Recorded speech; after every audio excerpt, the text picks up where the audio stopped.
नमस्कार,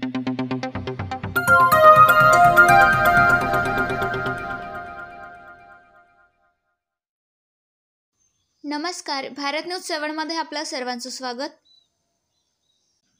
लोहा तालुक्यातील हाडोळी जहागीर येथील विद्यार्थ्यांची व वयोवृद्धांची गैरसोय टाळण्यासाठी पांदन रस्ता त्वरित करण्यात यावा या मागणीसाठी जिल्हाधिकारी यांना निवेदन सादर।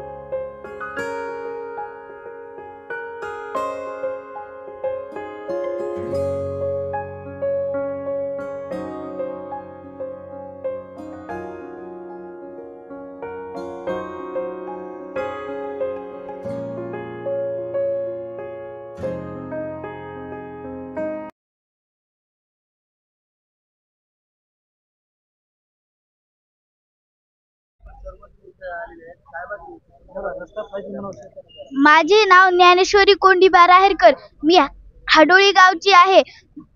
आम्ही शेतात राहतो। आम्हाला शाळेत यायला रोड नाही।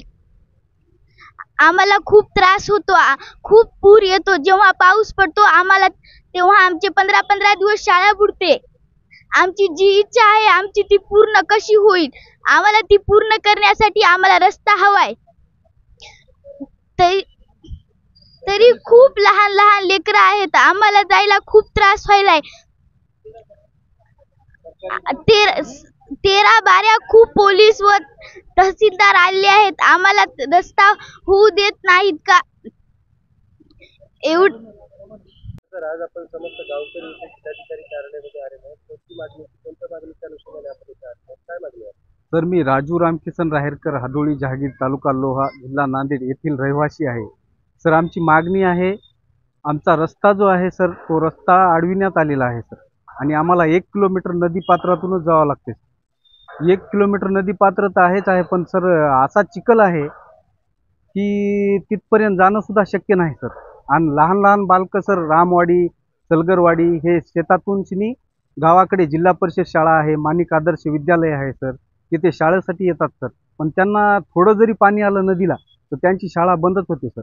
आणि तहसीलदार साहेबांना ऑर्डर दिलेला आहे, तसा निविदा पण काढलेली आहे, आणि ते निविदा गावातील तलाठी असल्यामुळे जास्तीत जास्त त्रास व्हायला लागलाय। मंडळ अधिकारी व तलाठी हे 13 वेळेस येऊन सुद्धा आमचा रस्ता झालेला नाही सर। आमची मागणी एवढीच आहे साहेब, जिल्हा अधिकाऱ्यांनी आम्हाला तिथे तात्काळ येऊन रस्ता करून द्यावा ही नम्रतेची विनंती आहे सर। कारण आमचे गुरं ते समजा लेडीजला एवढा त्रास आहे सर, पाणी जर आलं तर जाणं सुद्धा शक्य नाही सर। आणि लहान लहान मुलं जे आहेत ते रोज ये जा करतात सर। शाळेला गेल्यानंतर दुपारच्या पिरियडमध्ये पाणी जर आलं सर, ते त्या रामवाडी किंवा सलगरवाडी येथे जाऊ पण शकत नाही सर। तहसीलदार साहेब स्वतः येऊन सिनी तिथं पाहणी करून मोजमापणी पण केलेली आहे साहेब।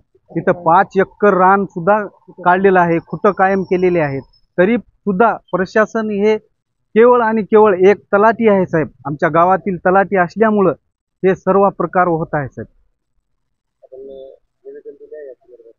सर्वांना निवेदन दिलेलं आहे साहेब, तहसीलदार साहेबांना दिलेलं आहे, जिल्हा अधिकारी साहेबांना दिलेलं आहे, पोलीस स्टेशनला पण निवेदन दिलं तर साहेब। पोलीस स्टेशनचे 25-25 लोक सुद्धा येतात साहेब। SP ऑफिसला निवेदन दिलेलं आहे साहेब। सर्व जिथं जिथं निवेदन द्यायचं आहे साहेब, तिथं तिथं आम्ही निवेदन दिलेलं आहे, पण आजपर्यंत ते रस्ता केवळ आणि केवळ एका तलाट्यामुळे आमचा अडवून धरलेला आहे साहेब।